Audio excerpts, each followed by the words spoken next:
Welcome to Evolving Into Her.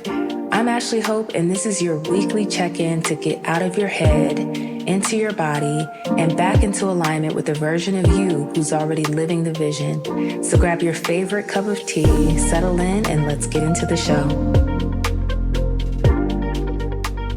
Hey friend, welcome back to Evolving Into Her. My name is Ashley Hope, and this podcast is for the woman who is building a life that actually feels as good as it looks. We talk identity, mindset, love, money, purpose, all of the things. And if this is your first time here, you've picked a great episode to land on. We're on part 3 of a series called The Unbothered Woman. And if you haven't listened to parts 1 and 2 yet, I want you to go back and start there. And it's not because you can't follow along today, but because this series was built to stack. And part 1, we get into how the unbothered woman thinks. And this really speaks to the inner foundation, non-attachment or healthy detachment. We talked about what it actually means to feel everything without letting it define you. And in part 2, we talked about how the unbothered woman moves, putting herself first without the guilt, letting people be who they are without making it mean something about her, and releasing the chase. Because that's one thing the unbothered woman does not do. She don't chase, okay? And today in part 3, we're closing out with how she lives. And these are daily habits, the ones you actually feel in your body when you have done the work. Now, this list could honestly be so much longer. There are so many habits that make up the unbothered woman. But what I want to do across this series is give you the habits you can actually start implementing right now. And today we're going to talk about 3. But before we do, I want to talk about something because it's actually a big part of what it means to be an unbothered woman. And I think it deserves its own dedicated conversation. And that is healthy detachment or practicing non-attachment. I have been practicing non-attachment for over 7 years, and it has completely changed my life. That's no exaggeration. It's changed the way I move, the way I love, the way I handle my money, the way I show up in my purpose, in relationships. And I'm working on a series called The Detached and Magnetic Woman. Doesn't that sound so beautiful? And through this series, I'm going to get into how I actually practice non-attachment in my real life because it looks different for everyone. So I'm going to cover, love, money, purpose, the practical sides of it and what it actually looks like day to day. And I cannot wait to bring it to you. So make sure you're subscribed to the show. So when I drop the series, it's going to show up right in your feed. All right, y'all. Y'all know the deal. Grab something you can sip slow and let's get into the show.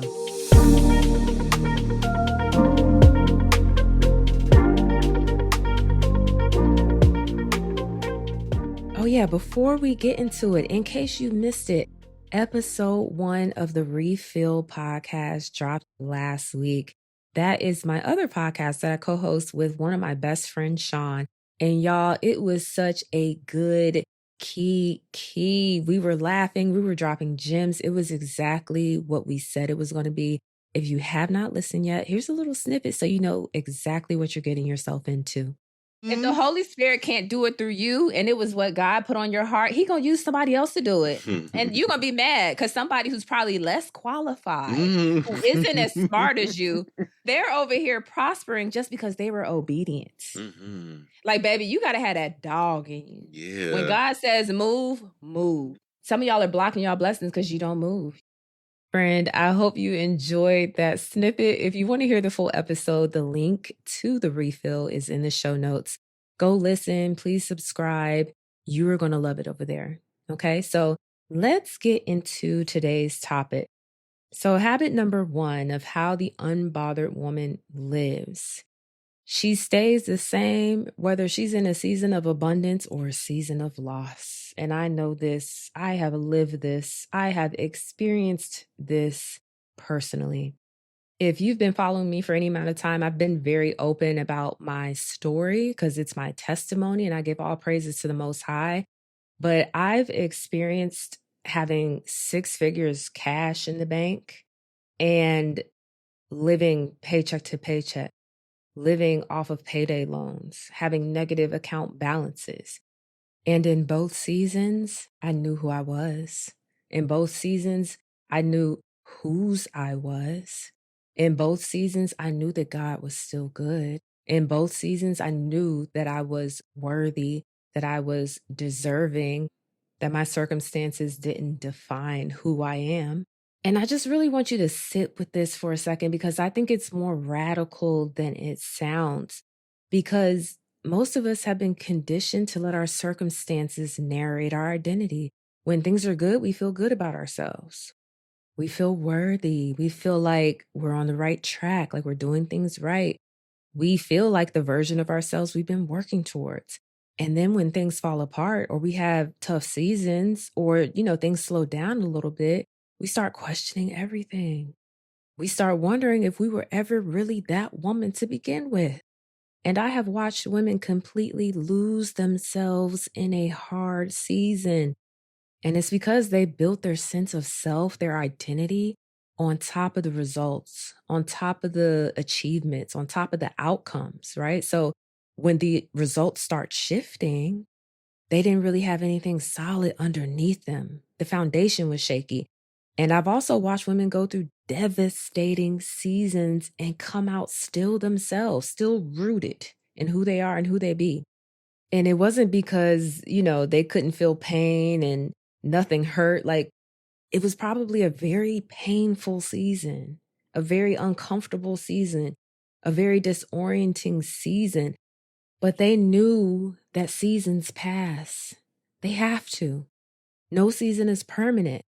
And they didn't identify with the season. They were the woman moving through it, yes. And that's the distinction. So the unbothered woman isn't someone who never has hard seasons, okay?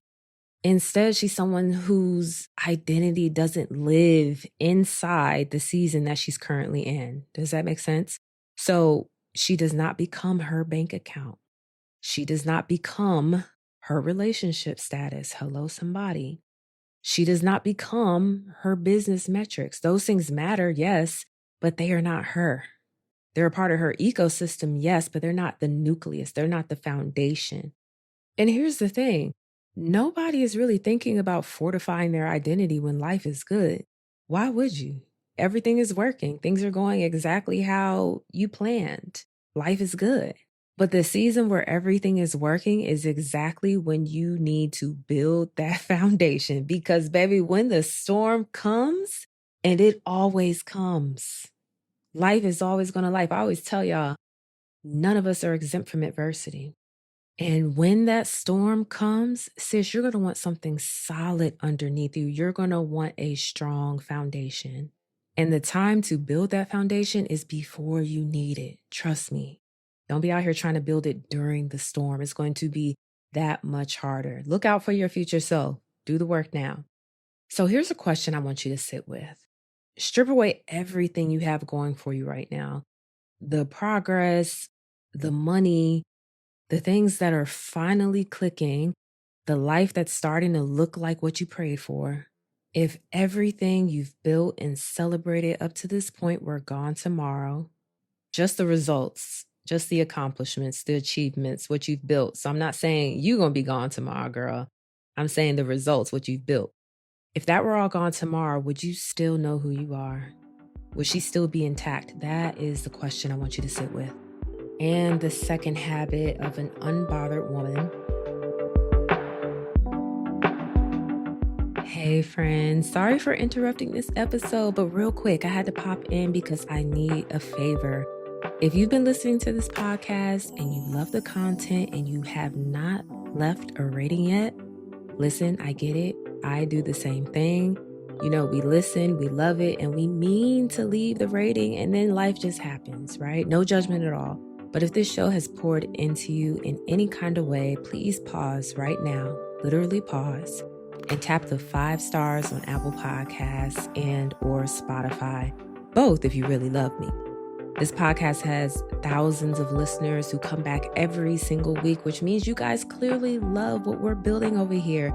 And your ratings really help push this show out to more women who need it. So if you can please take 30 seconds to do that, I thank you in advance. I have so much juicy content cooking for y'all, especially through the summer, and I'm excited for what we're building here. Okay, thanks for listening. Now back to the show. She knows the difference between what's hers to carry and what isn't. So this second one changed my life personally, and I want to spend some real time here. So there's this version of empathy that becomes a burden, where you are so attuned to the people around you. You're so aware of what they're carrying, so sensitive to the energy in a room that you start absorbing things that were never yours in the first place. And it doesn't feel like a problem at first. It doesn't feel like an issue. It almost feels noble. It feels like love. It feels like care. It feels like being a good friend. It feels like being a good partner, being a good daughter, until you realize that you're exhausted from carrying the things that do not belong to you. So, like I've said it in the previous 2 episodes, the unbothered woman is not cold. She's not indifferent. In fact, she loves deeply. But she has learned to ask herself a question before she picks something up. And that question is this mine to carry? Is this emotion mine? Or did I walk into a room and absorb it? Is this problem mine to solve? Or am I inserting myself because sitting with someone else's discomfort makes me uncomfortable? Is this responsibility mine? Or have I been trained since childhood to believe that other people's peace is my job? Hello, eldest daughters. Because here's what I know, sis. You cannot pour from empty, and you for sure can't pour from a place of resentment. And a lot of women are walking around resentful, and you can't even name why, because the weight that you're carrying is so normalized. You don't even know how you picked it up. Sis, you can put it down, lay it down. Putting it down is not abandonment, it is discernment. And baby, discernment is a habit, discernment is a lifestyle. You practice it, you ask the question, you pause before you pick things up. Even after you pick them up, you reassess, like, wait a minute now, because you can put it back down. You got that option.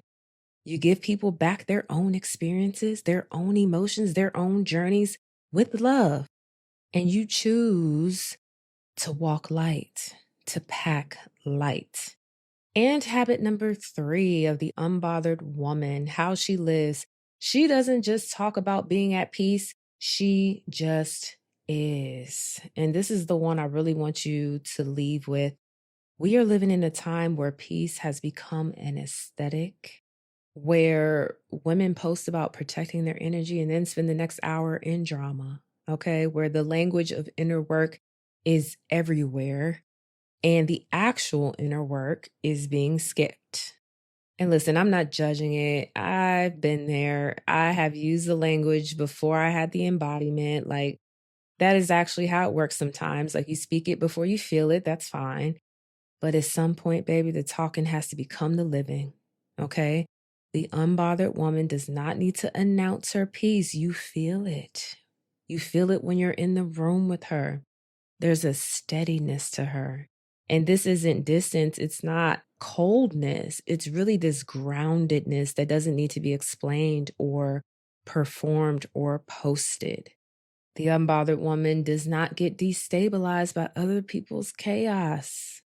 And it's not that she doesn't care, but her nervous system has been trained through real practice, through real life, through experience. It's been trained to return to itself again and again and again, like becoming that eye of the storm. And that is what I want for you. Actual peace, peace beyond understanding. And I actually did an episode about this, about peace beyond understanding and being the eye of the storm. I can't think of the number off the top of my head, but if it comes to me, I'll put it in the show notes so you can revisit it. But just know that real peace, it just is. It shows up in how you respond to a hard conversation, in how you move through a difficult day, and how quickly you come back to yourself after something throws you off. And the fact that things can be hard and you can still be okay at the same time. And just know that the unbothered woman is not someone you become one day when everything finally aligns. Baby, you may be waiting a long time for that, okay? If that day ever comes. She is someone you choose to be right now, in the mess, in the in between season, in the season that does not look like what you planned. That is where she is built. All right, friends, that was a wrap on the Unbothered Woman series. Thank you so much for tuning in. My next series, The Detached and Magnetic Woman, is coming, and I cannot wait to bring it to you. Make sure you're subscribed to the show so you do not miss it when it drops. If this series found you at the right time, please share it, send it to a friend, a sister, someone in your life who is doing the work and needs to hear this. That is how this message reaches the women who are ready for it, and that's how this community grows. Thank you for spending your Tuesday with me. My name is Ashley Hope, and until next time, stay in devotion to your becoming.